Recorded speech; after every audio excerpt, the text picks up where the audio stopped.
I would like to say a few things to add to my own experience, because we've heard some, I think, very, very outspoken introductions from people who are dealing with these issues on a daily basis, who are committed to these issues.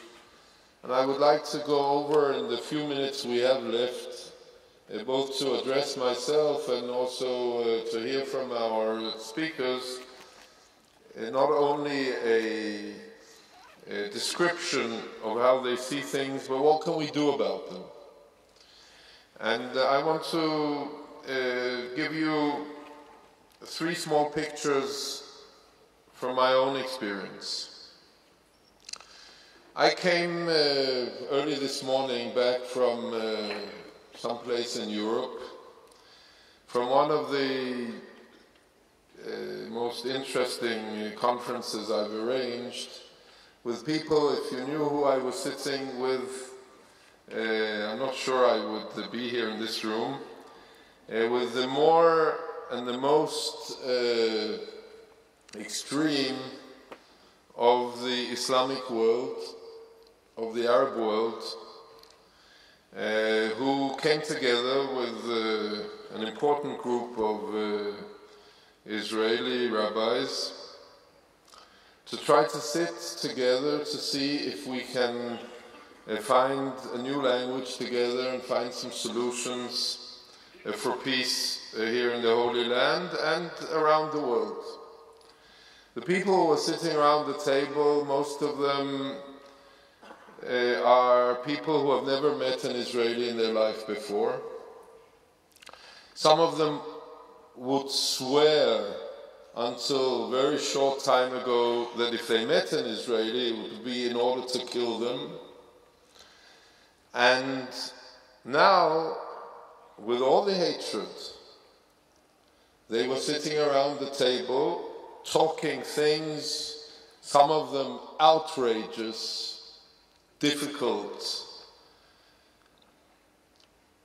but saying, after we've said all these things, we want to find a compromise and a solution and deal with the reality of our world, because we need to build a better world together. And just as we are your key to the Arab world around you, we also understand that the solution of this conflict is a key for us to deal with our hatreds and a development of Islam, which is very interesting. And there are things going on in the Islamic world today which none of us really know well. Around the whole of the Islamic world, debates amongst the highest authorities of the Islamic world, of the poskim, of those who are writing the religious decisions of the Islamic world, which are thinking anew of the relationships not only with the Jewish world, but with democracy, religious coercion, relationship to the non-religious, which are very, very exciting debates going on all levels, and which is a debate which is important that we as Jews are a part of. That's the first picture. Second picture, which I think is exciting just from a local point of view here from Jerusalem. We had this year, and it will happen again next year, for the first time in 28 years, Yom Kippur and Eid al-Adha on the same day. It happens in the calendar every 28 years. Eid al-Adha is the big Muslim holiday, for those of you who don't know what it is, where the Muslims celebrate the non-sacrifice of Ismail. Now it happens on the same day, and we were warned that this would be a day where both extremist Jews and extremist Muslims here in Jerusalem and in all the mixed cities in Israel, they were preparing riots. There would be blood flowing in the streets of Jerusalem, on Al-Aqsa, on the Temple Mount, in Akko, in Lod, in Beersheba, all over this country.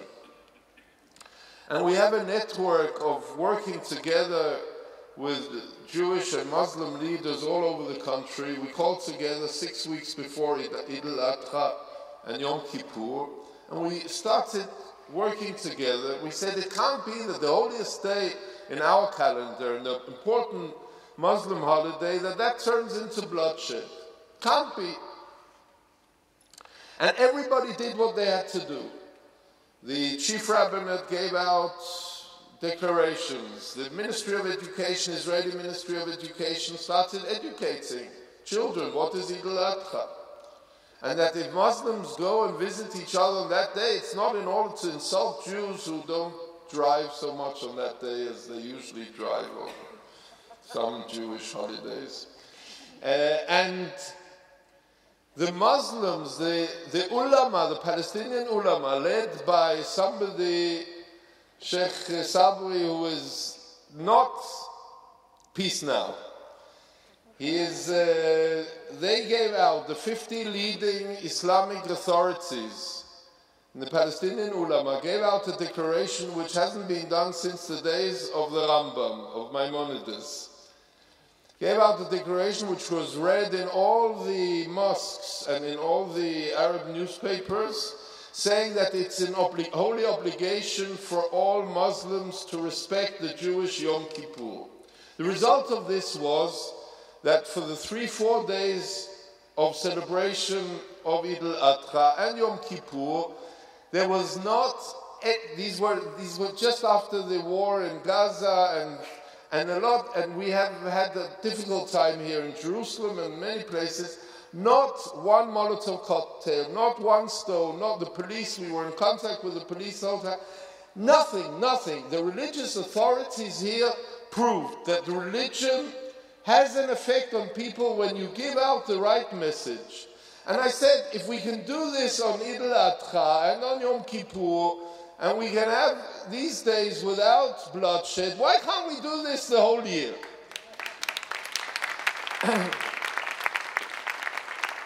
So, not only that, but what is the message of Eid al-Adha? I spoke about this at my synagogue here in Jerusalem. It's a message that God says to Abraham, don't sacrifice your child. We have a discussion about which child it is. Okay. But don't sacrifice your child. Don't sacrifice children in the name of God. That is not the way to... And we're talking about this as a central motive on Yom Kippur. Okay. The third example I want to say to you, Lars. At the same time as the tragic message from the terrible killer of Dan Uzan came out, what you didn't show, and I think it was important, was how the whole Danish people embraced the Jewish community in Copenhagen. I was there for the funeral. I saw how tens of thousands of people put flowers, and my father said that he felt it was like, he felt that these were the grandchildren of the people from 1943 who saved the Jews in Denmark. Everybody. And it included thousands and thousands of Muslims who came and embraced the Jews of Copenhagen. And that was an important gesture there. They said, this is not Islam. This disgusts us. And the young Muslims of Oslo made the Ring of Peace, which I know that the Facebook says, oh no, there were 20 people there. I was there. There wasn't 20 people there. There were more than 1,000 Muslims there, and there were thousands of people there. And it's gone in the Facebooks afterwards, and it was repeated afterwards, the Ring of Peace in Stockholm and in Copenhagen and Trondheim, and I know they've done in London and in Germany and many other places. And it was an initiative which came totally from them. So nobody asked them to do it. They said, if you want to kill the Jews, you have to kill us first. And I think that that is also part of the message, which comes out from this terrible, terrible violence where we have to have the cooperation in order to isolate the extremists and the terrorists and the haters who will not be part of the coalition for peace which we're building. And in order to isolate them, we can't make everybody as haters. We need to educate.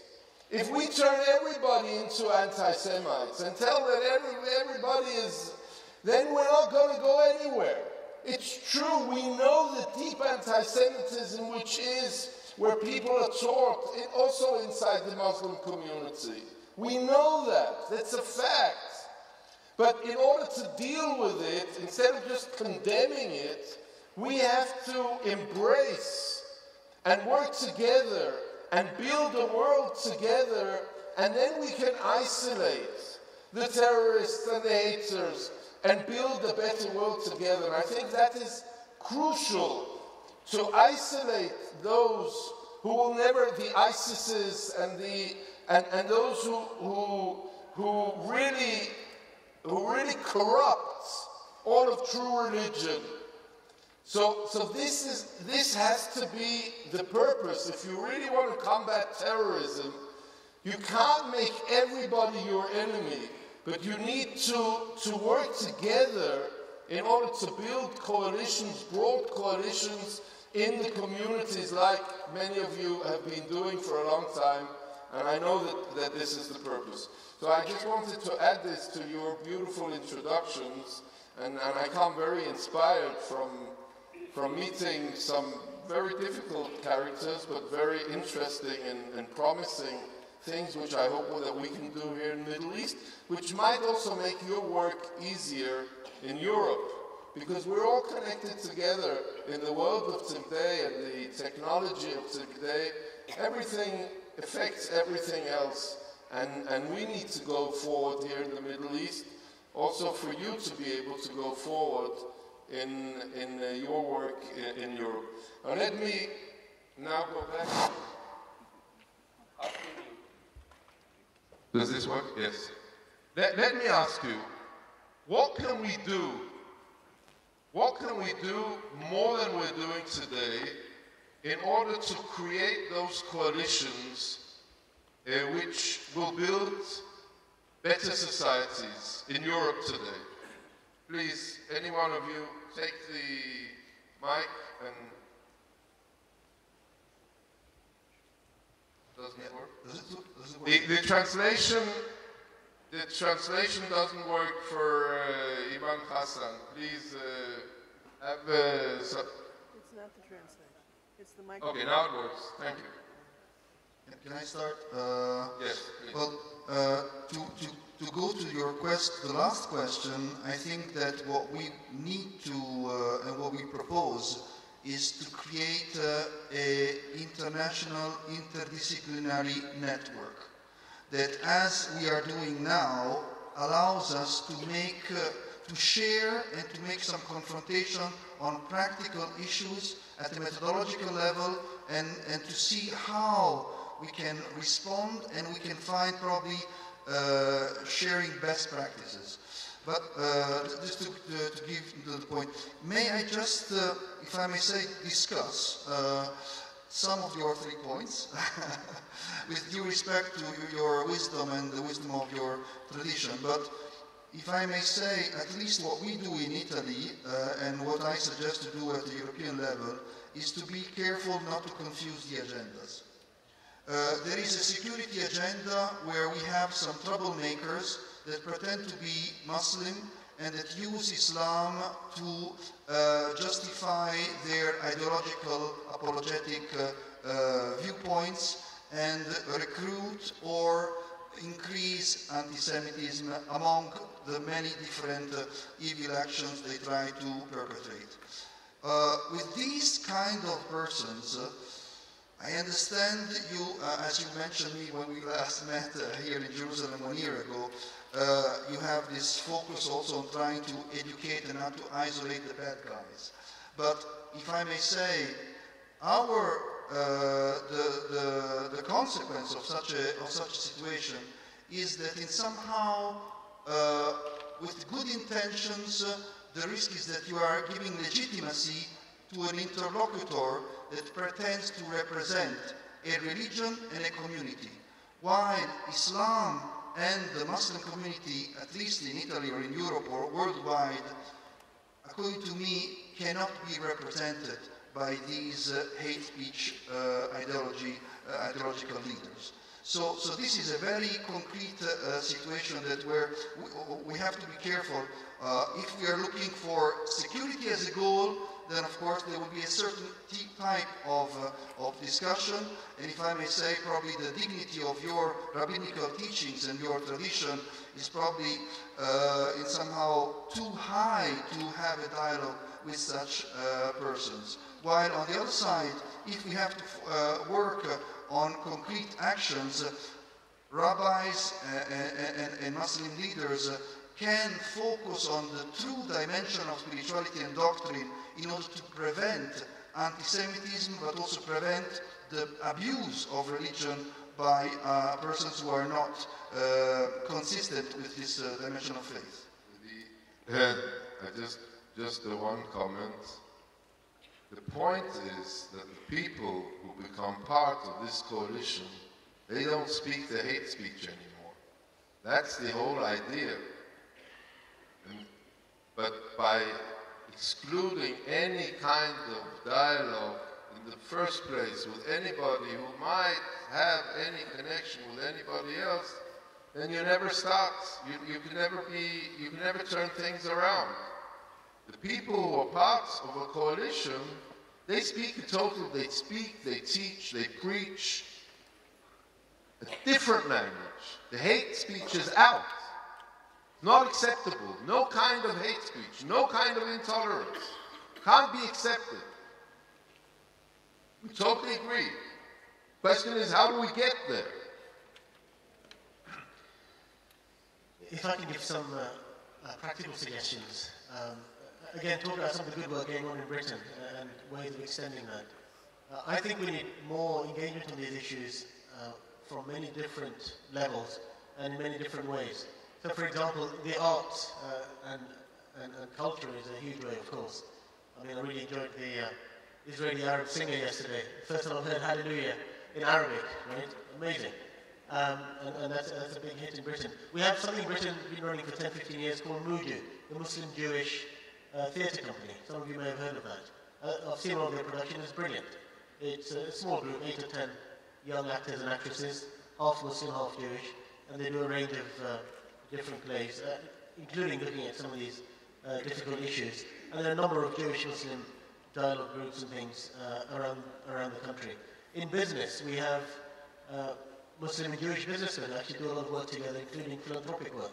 So, for example, Trevor Pears does work with Muslims, with Israeli Arabs funding the improvement program for Israeli Arabs. We have the Saeed Foundation. Mr. Wafiq Saeed is a Muslim billionaire.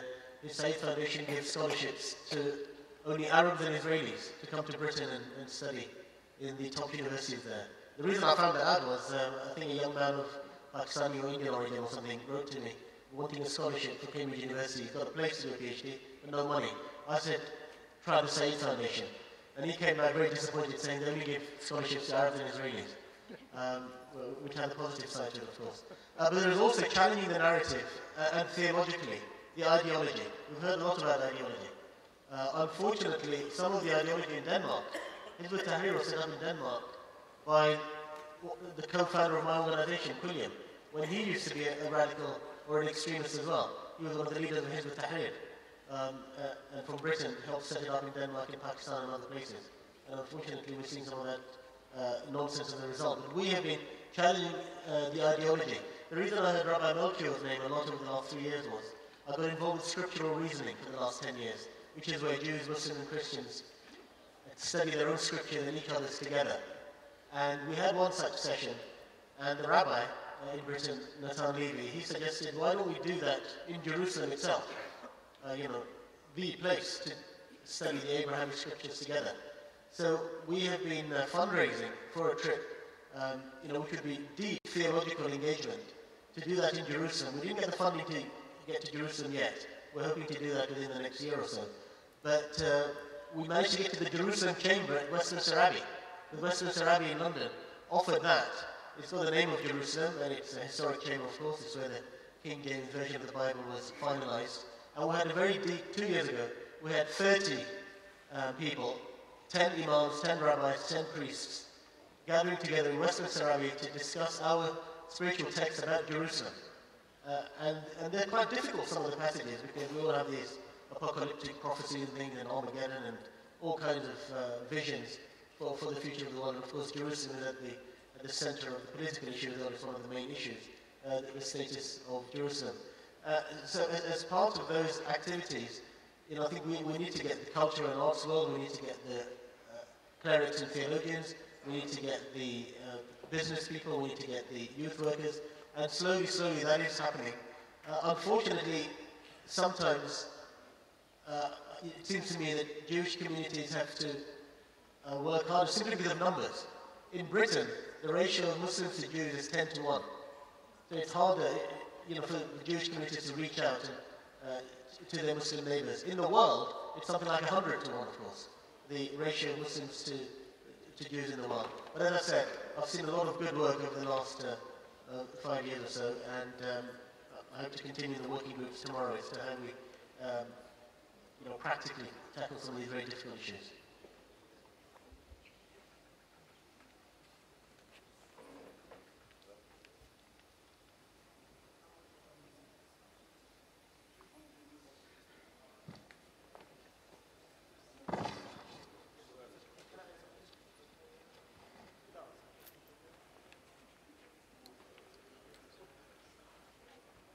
So very quickly, while you're explaining the question, while you're thinking, I just wanted to add on the theology and the ideology. Something I'm working on, and I hope my colleagues will help, is to religiously deal, you know, with some of these misconceptions. For example, the verse in the Quran, actually, not in the Hadith, about the pigs and the apes. Those verses are actually very clear. They are talking about, you know, elements of the children of Israel at that time who rebelled against God's will, being punished. And to me, it's very similar to what's in the Jeremiah and other Old Testament prophets who criticize, you know, their own people, the Israelites. Or in the New Testament, when Jesus Christ criticizes people who are going against God's law. It's that kind of passage in the Quran, that it's completely twisted by these creatures of hate, who, by the way, failed to quote a beautiful hadith which we find from the time of the Prophet Muhammad, peace be upon him, in Medina, where the Prophet was sitting and the funeral of a Jewish person went past, and the Prophet stood up out of respect for the funeral. This is in Sahih Bukhari, the top hadith collection for Sunni Muslims. And some of the Muslims there asked the Prophet, they said, "Oh, Prophet of God, why are you standing up? This is a Jewish funeral. He's not a Muslim." And the Prophet's answer is really beautiful. He says, "Alaysat nafsan." He said, wasn't he a human being? Right? And that essential sense of a sense of humanity. And in fact, the Islamic tradition, and also the history, you know, Maimonides serving as Salahuddin's physician, for example, a Jewish head of the army in Granada under Muslim rule. There are many, many examples of that. I think what Muslims have to do is do some hard work in terms of rescuing our tradition and our theology and these interpretations from these extremists who are bent on justifying their hatred and their anti-Semitism for political reasons. Okay. We will permit one or two questions, and that's what I've been allowed to.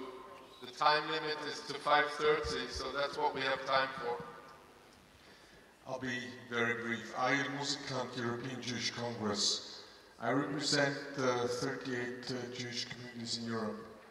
We have tens of millions of Muslims, and we have 2 million Jews in Europe, and we have seen murders of Jews over the last 2-3 years, and the only way to stop this is not by more protection and more police and more army, but by having some kind of a dialogue with the Muslim community.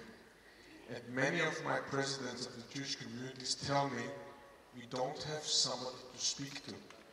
We need you, and it warms my heart when I listen to you, we need you in Europe to come up with some kind of a body with which the representatives of the Jewish communities as a whole... The question is clear.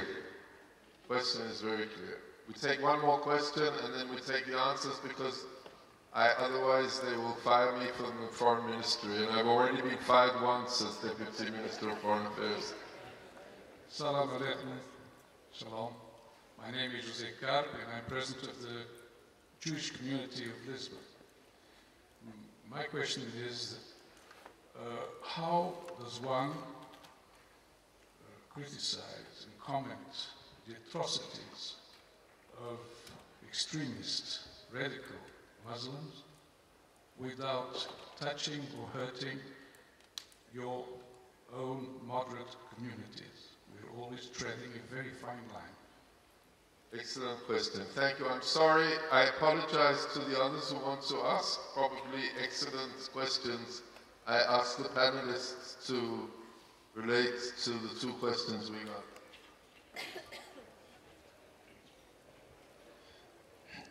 أشكره. أظن أن السؤال الذي وجهه ليس قضية أمن وبوليس وشرطة، لكن السياسيين يلعبون دور. لماذا؟ لأن السياسي الذي يشجع الحوار ويشجع الأئمة ويؤمن لهم في حالة الاعتداء، هذا يدفعهم للحوار. ثم السياسي يلعب دور كذلك بسن قانون بتجريم حركات الإخوان وحركات دعاة الإرهاب، هذا يلعب دور كذلك. هذا الذي سيشفعه. وثالثا أنا أطالب من الجالية اليهودية في أوروبا كما الجالية المسلمة، إن لم يأتي إليهم المسلمين فليقدموا إليهم أيديهم ويذهبوا إليهم، لأن ربما هذا يفتح الباب وأنا متأكد من ذلك. Once again, I think to do something about it when we talk about Muslims and Jews, I mean, I could say only for Denmark, but also from the Scandinavian countries, it's not Jewish people who are attacking Muslims, it's the other way. And I think, even though it's a minority, it's really important to address the problem, because if you don't address the problem, you cannot do something about it. So, I mean, if you're making campaigns and stuff like that, it has to be addressed to some of the schools where you have a lot of people with roots in the Middle East. And I think it's a huge problem. I think, I mean, if you watch, my father is from Turkey, if you watch the Turkish TV channel and the way they cover Israel and Jewish people, it's a mix-up about Jews and Israel. And I think the Arabic TV channels are even worse. So there's a problem, and I think it's important to face it and to talk, especially to the young people, about the hate. Yeah.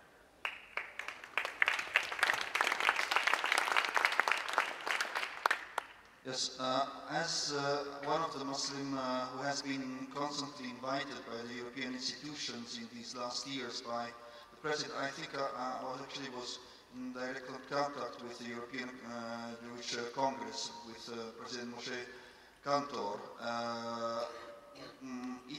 Unfortunately, we must say that we are there. Of course, there is an internal debate, and we have seen with Rav Melchior that there are different approaches on how to manage the internal differences of a political radical interpretation and of a non-political radical interpretation, which according to me is not moderate Islam, but is religious Islam. And this is an internal challenge, and there is an external challenge on who we could speak to. And this is the first point. The second point is what for? What for are we looking to speak to each other? And if it is only to say how criminal are the criminals, this can be probably easily done. The question is that now we are witnessing an increase of anti-Semitism, and to speak out only, it is needed, but it is not anymore sufficient. So we have to work together and discover ways, as it is the example of the United Kingdom, to show to the society that Jews and Muslims are not only stepping out together, but working together, respecting each other, not tolerating the other, and defending the dignity of the sacred values of life of every human being. And this is very important, because this is the counter-narrative according to my experience. It is not anymore sufficient to demonize the criminals, because, of course, they are criminals. They are not believers, they are criminals. But if we want to prevent the increase of anti-Semitism or of the so-called narrative to recruit the further murders, we have to increase the values of cooperation. Thank you for that. Very quickly, from the European Jewish communities, there are many of us across Europe, thousands of Muslim leaders and religious figures and millions of believers who want this kind of dialogue. We're also sick and tired of the violence, the hatred, the terrorism, etc. We also need politicians to be braver. When we set up the London Jewish Muslim Forum in 2009, 6 years ago, we eventually got City Hall, you know, where the Mayor of London sits. That's where we had the launch. But we had to fight to get there because politicians told us that they back away from Muslim-Jewish dialogue. It's seen as too risky. You know, sparks in a flag, they have a big fight and argument. And they forget that actually most Muslims actually do want to get along together. So we need more bravery and courage from the politicians to help promote this kind of working together and dialogue, because there are many people ready to do that, as we've said. Thank you. As you see already here, that we are already on the break, so I really want to thank our 4 wonderful panelists and all of the very brave audience who came here to listen to these introductions and answers. I really thank you, and there's a lot of work to do. So we will continue the work and we will meet again. Thank you very much.